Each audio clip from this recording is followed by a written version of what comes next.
So just over 11 years ago, on November 11th of 2011, The Legend of Zelda Skyward Sword released on the standard definition Nintendo Wii right at the end of that console's life. Almost 2 years ago, on my birthday of all days in 2021, Skyward Sword also finally got an HD port to the Nintendo Switch. And as of today, we are only 1.5 months away from the newest Zelda game, Tears of the Kingdom. This is an incredibly exciting time for Zelda fans and a very exciting time for gaming fans because Zelda is one of the most important, most successful, longest running franchises in the entire industry of gaming. And of course, it's been a very important week because we finally got to see some uninterrupted gameplay of Tears of the Kingdom, the newest Zelda game. But the reason I wanted to talk about this stuff today, and the reason I made a comparison to Skyward Sword in the beginning, is because I actually think that there are some pretty interesting connections between Skyward Sword in 2011 and what we are expecting from Tears of the Kingdom in just a couple of weeks. Now, this discussion is less focused on the story implications and story connections between Skyward Sword and Tears of the Kingdom, although I do think that there are some interesting implications there, and I might briefly touch on that a little bit, but this is more thematically, and it's also in a lot of ways technologically, right? Because I think that what Skyward Sword was doing in 2011, again on the standard definition Nintendo Wii with its motion controller and its lack of power compared to the 360 and PS3 at the time, was very forward-thinking. It was very fresh and innovative and exciting, but I think that even at the time, a lot of us who played that game, and I played and loved it even in 2011. I've been defending the game ever since it first released over 11 years ago. But I think that that game was really trying to do something that we know really wasn't possible for the Wii. It really wasn't capable of, I think, delivering on the promise and the vision of what Skyward Sword was trying to achieve with the flying and the floating islands and the diving to the ground below and then coming back up into the sky and all of these things. It was still very good and awesome at the time, but it was pretty apparent that they couldn't quite get there to match the vision that they had in their heads. And so, with what we know Tears of the Kingdom is introducing, very heavily influenced on the sky and the diving mechanic, that's the stuff that I think is very interesting to compare, and I want to dive into how we might be seeing the initial vision from Skyward Sword 11 years ago finally realized in Tears of the Kingdom. I do just want to say before I jump any more into this conversation that we did it, and finally, my channel crossed 20,000 subscribers here on YouTube. It's been 9.5 years since I started. This is my 10th year. My 10th year anniversary will actually happen in October of 2023. And it's an amazing feeling, and the past few weeks, I would say about, I don't know, a week to 10 days, I've been reminding you guys in my videos, hey, I'm only a couple of hundred away. If you're interested, subscribe, help me cross that milestone. And honestly, you guys came out in force. All of the new viewers, you guys really were amazing by choosing to subscribe, and I crossed that goal in only a matter of like a week or so once I started doing that. So I'm going to take a break from reminding you at the beginning of every video to subscribe to the channel. I kind of like the format of my videos not containing a whole lot of that stuff typically, although I don't really mind that other channels do it. So this is just a big thank you. Maybe I make a short thank you video about this separate from this video. So anyway, just wanted to say thanks. You guys are amazing. So let's shut up about this and actually talk about the fun stuff, which is Zelda. So like I mentioned, and like we all know, Skyward Sword, just mechanically and conceptually, really relied on this forward-thinking concept of flying through the sky. And they introduced the idea of loft wings, and they tied it into the story of Link living on Skyloft Island and knowing a young Zelda, and then their fates get intertwined and the big adventure begins and he becomes a whole new hero, right? And as it's also very well known, Skyward Sword is currently the earliest in the entire messy, crazy-ass timeline that is the Zelda timeline. And of course, beyond being able to fly through the sky around Skyloft and to other small islands and kind of find some NPCs or some puzzles or secrets and things to uncover, it's also about diving from the sky off of your loft wing and down to Hyrule beneath the clouds. This was a very epic and exciting and super cool concept at the time. And again, like I mentioned in the beginning of the video, even though they couldn't really fully realize that vision at the time, I still think it was overall great. They were clearly restricted by the barriers of finding warp points to dive between. There was only 3 connecting points from the sky to Hyrule and back and forth again, and each section in Hyrule when you dove into it through that warp point, that was the only place you could visit. You couldn't land on Hyrule Below in like the Elden Volcano and then travel to the forest area. You know, you can't do that. You have to go back up to the sky, go to the other forest warp point, and then down to the forest. And so, again, it worked, especially at the time, it worked, but it definitely, you could tell, wasn't the full overall epic, far-reaching experience that Nintendo probably wanted the game to be, which is where, fast forward to over 11 years later, 2 months away from Tears of the Kingdom, and we're finally seeing what it looks like for Nintendo, in my opinion, to take that core element that was the foundation of Skyward Sword on the Wii, and I think actually deliver this full Sky-related epic experience. I touched on this briefly in my breakdown of the 10-minute gameplay session this past week, but I think that one of my favorite elements of that gameplay, beyond the Ascend ability, I'm really stoked for what that thing is going to add to the gameplay and the traversal and exploration of the world. But outside of that, obviously, that gameplay demo ended with Aonuma showing us something that I was curious to see confirmed, which is that if you jump off or fall off or dive from one of the floating islands in Tears of the Kingdom, it's a seamless transition all the way from way up in the sky all the way down to Hyrule Below.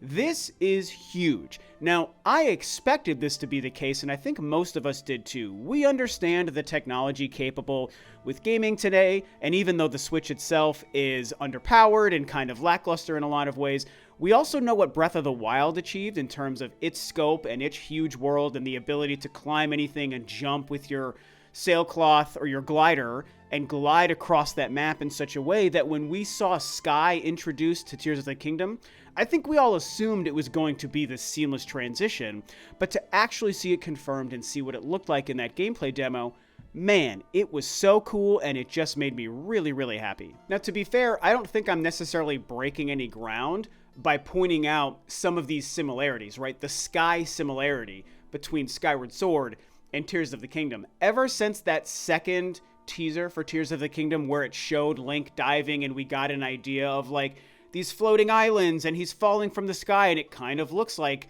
Link falling from the sky in Skyward Sword, that really old Nintendo Wii game. And then as we saw more and more, even before this gameplay demo, it was apparent how many floating islands were in the sky and that they clearly built a huge world above Hyrule for us to explore and traverse. And you know, the jury is still out on how much of like the dungeons or the shrines or the puzzle solving or whatever is a part of the sky. I think a pretty good amount will probably be in the sky, but again, we don't really know, so we have to wait to learn more about that. But yeah, I mean, we all saw that, and I think many of us said, oh, it's kind of like Skyward Sword. Look at all this sky stuff. This is very cool. But to me, I'm really just trying to hone in on this conversation on the idea that I would have to imagine back in 2011 when Skyward Sword was releasing, and even in the years prior when Nintendo was developing that game, they probably envisioned in their minds exactly what Tears of the Kingdom now is.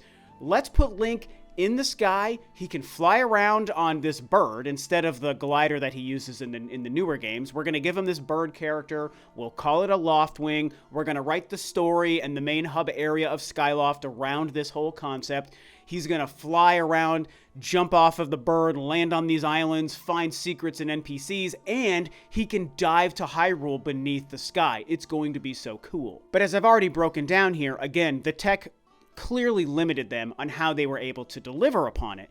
It took until now, with Tears of the Kingdom, for them to say, hey, we built this huge, amazing, epic open world experience with Breath of the Wild.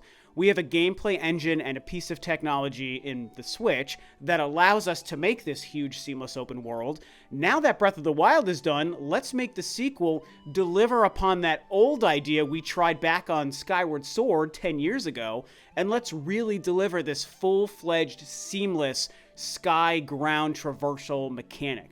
That's truly what I personally believe was their motivation with Tears of the Kingdom. I really think that they were like, we missed an opportunity to fully deliver with what Skyward Sword was trying to do. The technology, again, I know I said this, even though the Switch is behind in technology compared to competition, it's clearly able to make this vision come to life. We're seeing it with Tears of the Kingdom, and I think that that's probably the motivation. They said, let's actually make this Skyward Sword idea work the way we wanted it to 10 years ago. Now, I'll admit, even though The Legend of Zelda is my second favorite gaming franchise of all time, behind Metroid, you guys know, and while I'm semi-versed in kind of the lore and the story and the timelines of the whole series, I'll admit that I don't truly feel like an actual expert the way a lot of other people are Zelda lore and story experts, or the way I like to consider myself an expert on the Metroid lore and that canon and the timeline and everything with Samus and Metroid. When it comes to Zelda, I definitely know a bit, but I don't feel like the kind of like human Wikipedia, you know, like a lot of other maybe YouTubers are when it comes to Zelda stuff. But I do think it's worth noting, and if you happen to be one of those Zelda Wikipedia expert people, you can comment on this below or even correct me if I get some things wrong. But I will say that when Breath of the Wild came out, and the story context was set up with Calamity Ganon and finding the memories and Link waking up after all this time and Zelda talking to him, I was like, you know, this game isn't like a direct, like, actual sequel to Skyward Sword, but I just kind of felt this organic connection. Again, this is Breath of the Wild, where the sky wasn't a part of it. But I felt like this weird kind of organic connection between elements of Skyward Sword's feel and look and story ideas. And I kind of compared that to Breath of the Wild, and I just felt like there were similarities, even though there were also huge differences. And so that's why it's even more interesting, just for me as a fan, when I now see what Tears of the Kingdom is going to be, to see that they've taken the sequel to the game that I already felt had a connection to Skyward Sword, and now they're adding the sky element and, like I said, delivering on the vision of that game over 10 years ago. But I also think that there are other things in these games that do make it feel like there might be a connection to Skyward Sword. Honestly, one of the only things I can confidently say feels that way is they're the statues. They're like the Hylia goddess statues that are scattered around the Breath of the Wild map. And I believe we've also seen hints of those in some of the stuff we've seen for Tears of the Kingdom. That is like the goddess statue on Skyloft in Skyward Sword. And that was what? That was the goddess Hylia, right? That was like the legend, and that started the whole connection between Link and Zelda, and introducing Demise as the threat, who of course then becomes kind of the genesis of the concept of Ganon. You know, spoiler alert for the end of Skyward Sword. And again, I can't talk about it as thoroughly as more experts, but that general connective tissue I do understand. And then there's also the mystery of the Zonai characters, or the Zonai race in Breath of the Wild, which is like kind of similar to the Chozo in Metroid. I feel like the Zonai are like this mysterious race that we don't know if they're around or they exist. And I feel like there's a connection to the prior battles hinted at in Skyward Sword, right? So that's why I said I wasn't going to go too deep into this stuff in this video, but I do just want to point out that I think beyond the mechanical element of we've created a seamless sky to ground thing in Tears of the Kingdom that we couldn't do in Skyward Sword, I think there's also other connections because of those statues and what the Zonai might represent to the past touched on in Skyward Sword as the beginning point to the whole Zelda timeline. And so what it really comes down to for me is I just want to applaud Nintendo for realizing that I don't want to call Skyward Sword a missed opportunity, because I still think they delivered a phenomenal game at the time on the hardware it was made for, but I just want to commend them for realizing that there was missed potential, that there was something that they could have resurrected and actually completed, you know, that vision that I know they wanted Skyward Sword to be that they didn't quite get there. I really have to applaud them for saying, let's actually make this concept work, because we can now do it the way it's meant to be. I mean, I'll never forget part of my excitement and enjoyment of Skyward Sword when it launched on the Wii was that it kind of felt like a pseudo successor to the Wind Waker, right? Which, just for full disclosure, that's actually my favorite Zelda game, and I think probably my second favorite video game of all time is Zelda the Wind Waker. And the coolest part of the Wind Waker, at least for me, was sailing the Great Sea and seeing islands way off into the distance and coming up on those islands and getting closer and then discovering mysteries and secrets on those islands. And you had 50 islands to find and explore and discover and all this stuff. And it was just so epic, and it felt like this huge seamless world where you were in control of finding these secrets scattered throughout that world. And Skyward Sword, to me, the sky felt like the same concept as the Great Sea, and it was such an exciting idea. Let's take the Great Sea idea and just make it the sky. And we can see these islands way off in the distance, and let's go fly up to it and see what secrets we can find on those islands. And again, because most of the game was still Hyrule Below, it didn't really have the same feel as the Great Sea. There wasn't there was a lot of floating islands and things in Skyward Sword, but a lot of them aren't islands you can land on. And the few you can land on, there's not a whole lot of things to explore and discover. There's a few things, and so it is still very great and cool. But again, it didn't quite get there, right?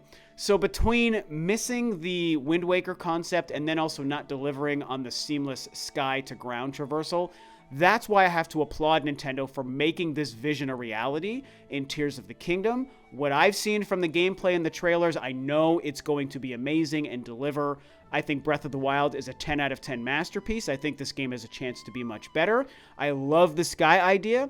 So, I don't know. I just wanted to point out to you guys and see what you think about this comparison to the general concept and vision of Skyward Sword finally being realized in Tears of the Kingdom.